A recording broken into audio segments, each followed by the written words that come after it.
Welcome to the Smarter Science of Slim, the scientifically proven program where you eat more and exercise less to burn fat and boost health. Eat smarter, exercise smarter, live better. I am so ready for that. Hey everybody, Jonathan Baylor back with another bonus Smarter Science of Slim show, and really excited to share today's guest with you because he is a yoga teacher, trainer. He's the founder of Yoga Body Fitness, as well as the Absolute Yoga Academy, which are two of the most trusted names in yoga today. And you know that we here at Calorie Myth and Smarter Science of Slim are huge fans of yoga. And in fact, our eccentric training is in many ways described as weighted yoga. And today's guest has been studying yoga all around the world. He's taught over 10,000 students internationally. Over 1,000 teachers have graduated from his teacher training programs. And he also just has a wonderful message. He's a wonderful dude with an awesome personality and an awesome passion for helping people live better. So I wanted to make sure to share his wonderful work with you today. Lucas Rockwood, welcome to the show, brother. Thanks, Jonathan. Happy to be here. Well, Lucas, let's start at the very beginning, which is Little Lucas, and how you went from Little Lucas to being the yogic expert that you are today. Yeah, it's always a funny story, and I have kind of a random story. I just moved out of the house I've lived in the longest in my entire life, and I'd lived there for 4 years. So I have a very, very random, eclectic life, and very much recreated myself a number of different times, and this kind of yoga stint is the longest of any of the stints. So I think it's here to stick. In terms of my background and how I came into yoga, I came into it just the way I think a lot of people do. I always say people usually come to the yoga class not because they want to learn yoga. They come because they want to get away from something else. For me, it was a bad job and bad relationships and unhealthy lifestyle habits. And yoga seemed like a place where I could go and kind of plug in and check in. And for other people, that's a CrossFit gym. For other people, that might be some kind of sport or individual team, activity. Everybody finds a different thing that works for them. I think for other people, even a spiritual center, a church or a temple, for that purpose. But for me, in everywhere I went, I found these yoga studios, and there were a bunch of kind of weird, nerdy, non-athletic people like me who could kind of hang out and try stuff with our bodies, which, never usually seemed to work for us. And very, very quickly, I lost a ton of weight. I lost about 40, 41, 42 pounds in about 6 weeks. My clothes were all falling off of me. I was living in New York City at the time. Really clearly remember walking down the street. My boss, I shared an office with her on Lower Broadway, and I crossed her on the street, literally recognized me. That was how quickly my whole life had changed, really. And I was eating differently. I was exercising differently. I was hanging out with different people. And, for me, it was really yoga that hit that switch. And I got really, really excited about it. And again, like I said, that switch gets flicked for different people with different things. And maybe it's CrossFit for you. I see a lot of people really getting engaged with that. I see other people doing very technical things like Pilates. I see other people getting into powerlifting and all kinds of other things. But when you find that sort of lifestyle, when living healthy becomes a lifestyle, I think that's worries. You stop obsessing about things. You stop being paranoid. And you just start enjoying life and living, and all kinds of opportunities arise. And that's sort of what happened to me and led me on this international adventure teaching yoga and traveling the world. Lucas, I can absolutely empathize with so many aspects of your story because I was first drawn to yoga simply because I was doing CrossFit before CrossFit was CrossFit, which is just known as being a football player and training explosively. So, ironic, there's nothing new under the sun. So, really, really into football it was my entire life. And then I experienced really bad injuries, tore a hip flexor, blew my knee out 3 times, all kinds of bad stuff, had to stop, but continued with the type of exercising we were taught to do to train for football.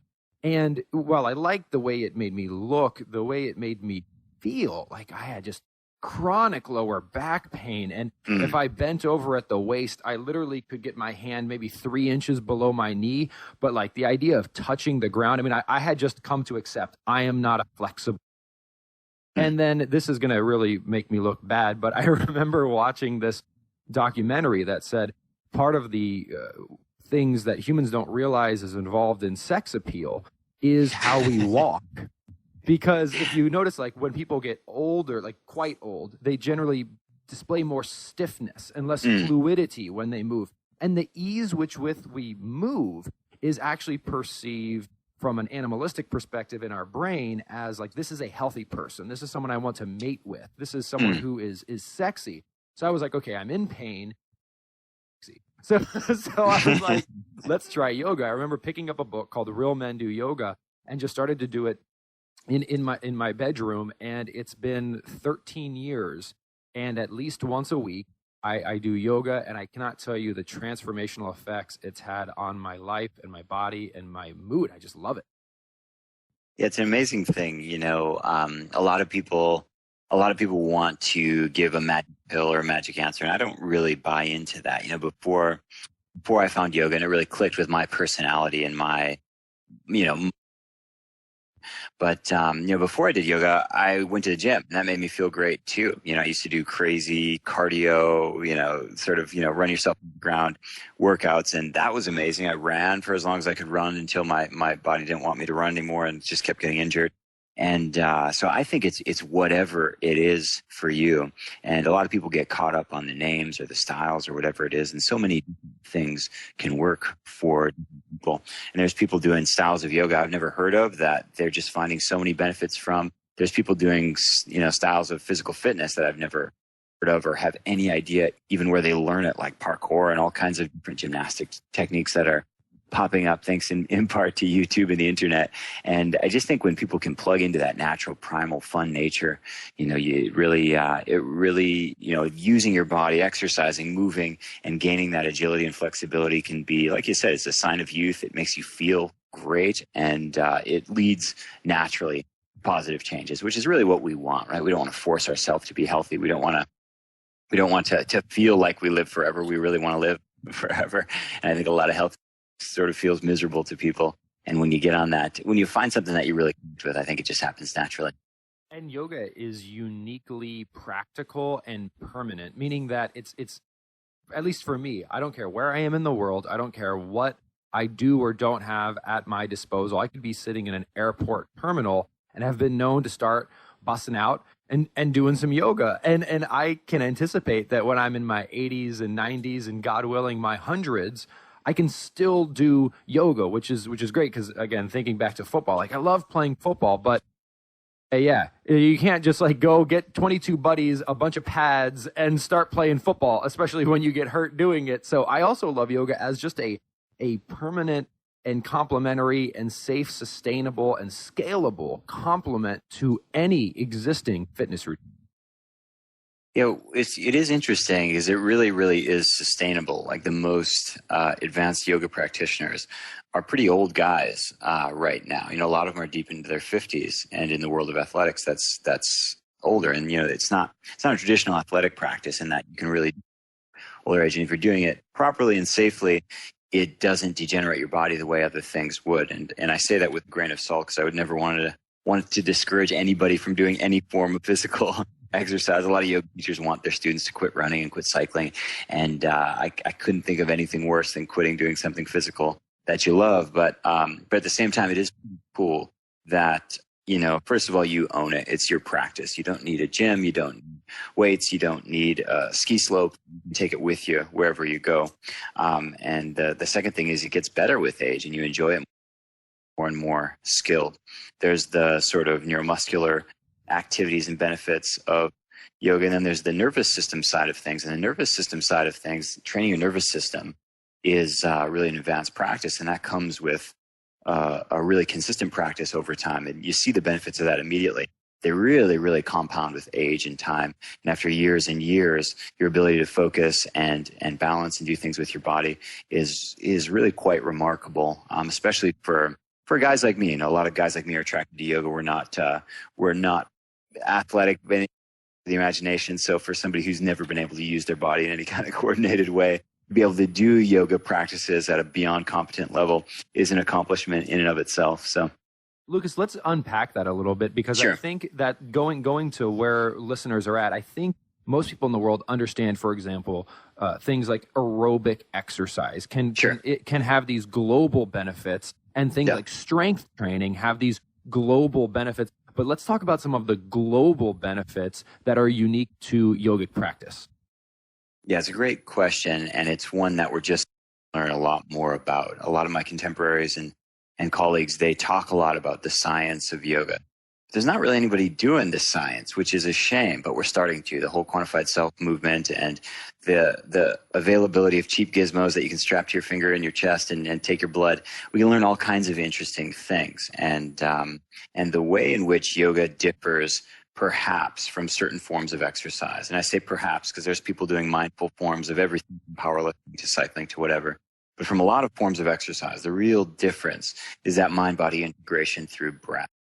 So what does that do? Well, on a very measurable, tangible level, it stimulates your parasympathetic nervous system. So it's calming down your body. It's reducing your heart rate. It's lowering all your stress hormones, which are associated with everything from weight gain to degenerative illnesses to insomnia to you name it.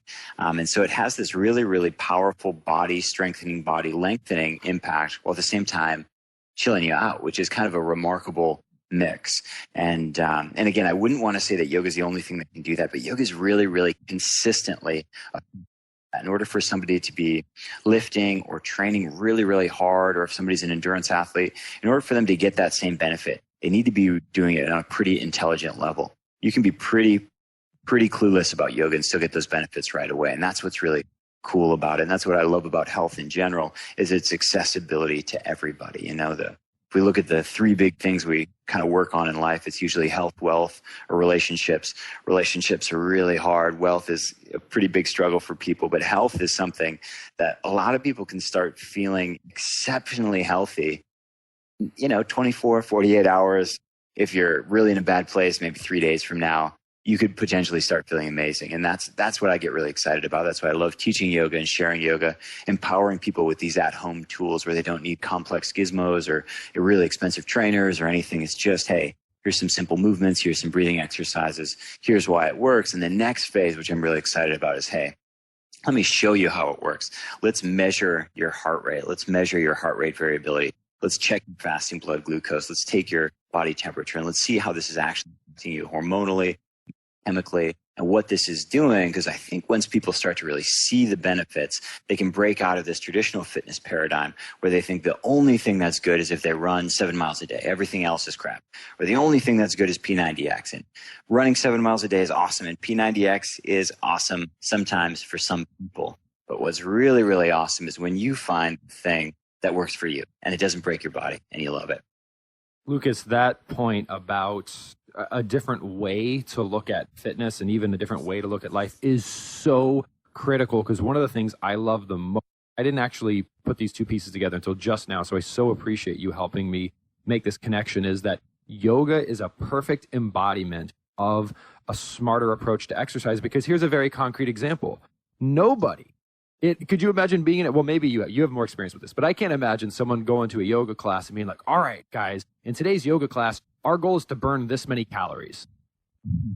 Right? And in fact, I bet if you did monitor it, like, yoga's benefits are in some ways completely orthogonal to the conventional measures are applied to judging whether or not an exercise routine is effective. It's like a whole nother dimension, which shows concretely, look, you are not taking this path, this conventional calorie path, yet you are achieving better results. I love that.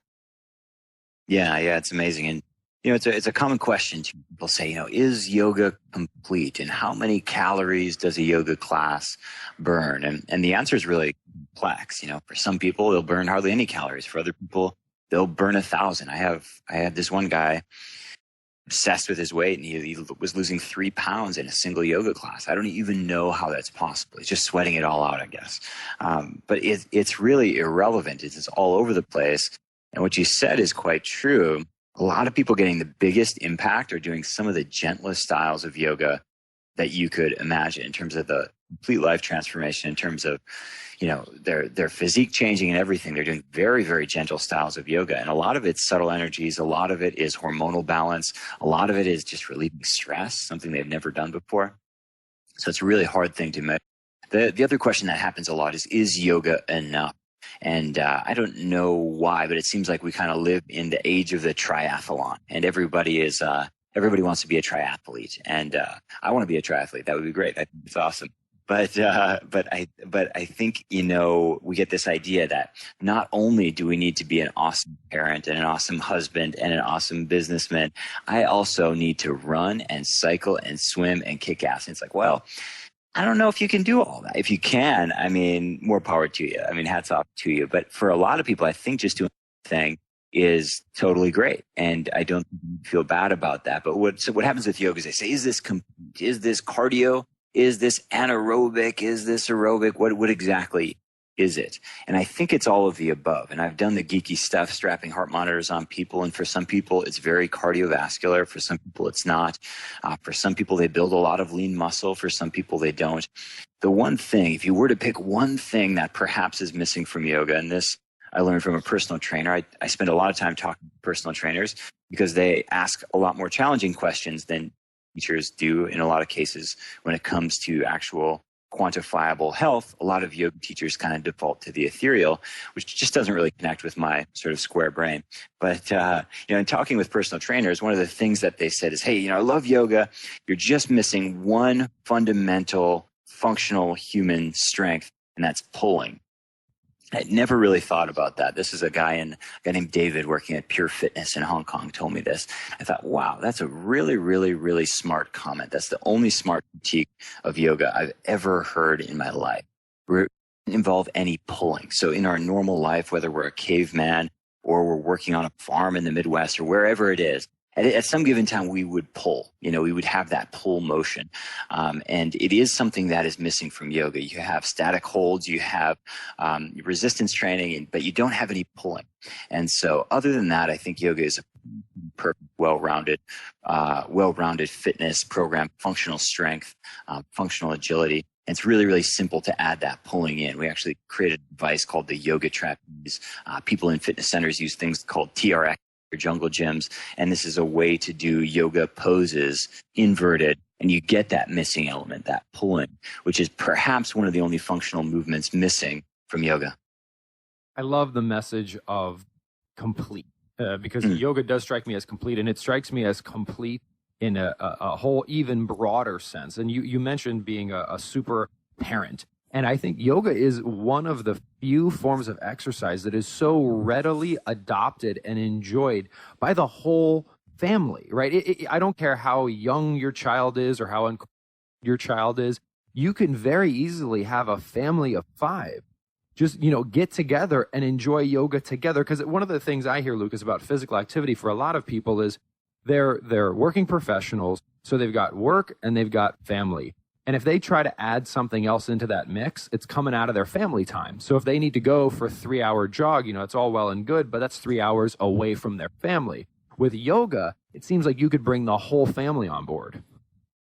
Yeah, it's a big deal, work-life balance. And I don't even begin to have an answer to that. And I don't have time. It's 100% legit. People don't have time. I don't have time. But yet I managed to make time for, the past 10 years. I've had a morning yoga practice. And where does that come from? Well, I don't know. I don't own a television. I don't let my kids watch television. So that gets me a little bit of time. I just kind of miss out on some things. You just make it a priority, really. But in terms of doing it with the family, it is something that kids get into. One thing that I find with kids, if you're trying to do yoga with kids, the hardest thing for kids is the sitting still part. So we always amp it up, and we'll actually combine traditional fitness to get kids really into it. My daughter's really into Tabata training. She's 9 years old. She'll put on Tabata timers, and we'll do yoga poses like sun salutes, and we'll do squats and things like that. And she loves that. And working within that time constraint for kids, they really, really like it. Even my 2-year-old, who doesn't even talk or anything, but he totally gets into the Tabata yoga. here's the 3, 2, 1. He starts jumping around like crazy.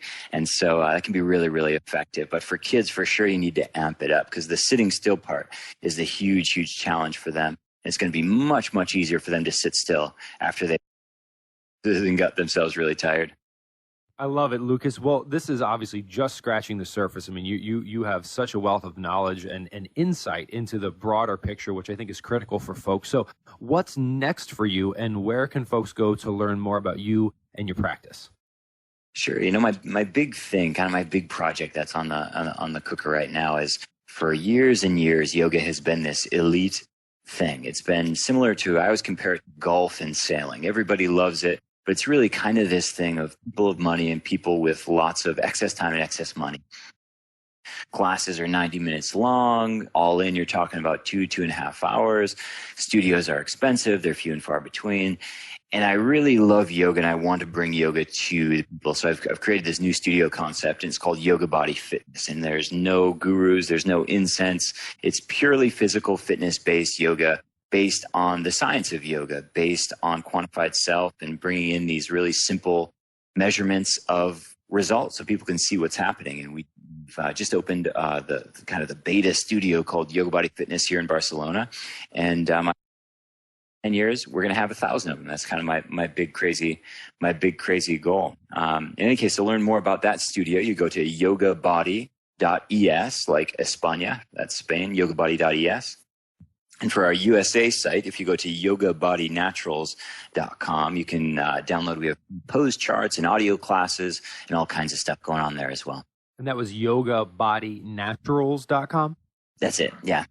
Beautiful. Well, Lucas, thank you so much for all that you're doing to teach this brilliant practice to the masses. I love that. I love that message, because that's what we need. There's certainly the 1% that get it, but we've got to be of service to the other 99%. So I so salute you for doing that and for sharing your time and insight with us today. Happy to help. It was great to chat with you, and I hope to connect with you soon, Jonathan. Thank you so much, Lucas. And listeners, I hope you enjoyed this wonderful conversation as much as I did. Again, our guest today is the ever delightful Lucas Rockwood. Please check him out online. And remember, this week and every week after, eat smarter, exercise smarter. Chat with you soon. Wait, don't stop listening yet. You can get fabulous free sane recipes over at carriebrown.com. And don't forget your 100% free eating and exercise quick start program, as well as free, fun, daily tips delivered right into your inbox at BaylorGroup.com. That's BAILOR group.com.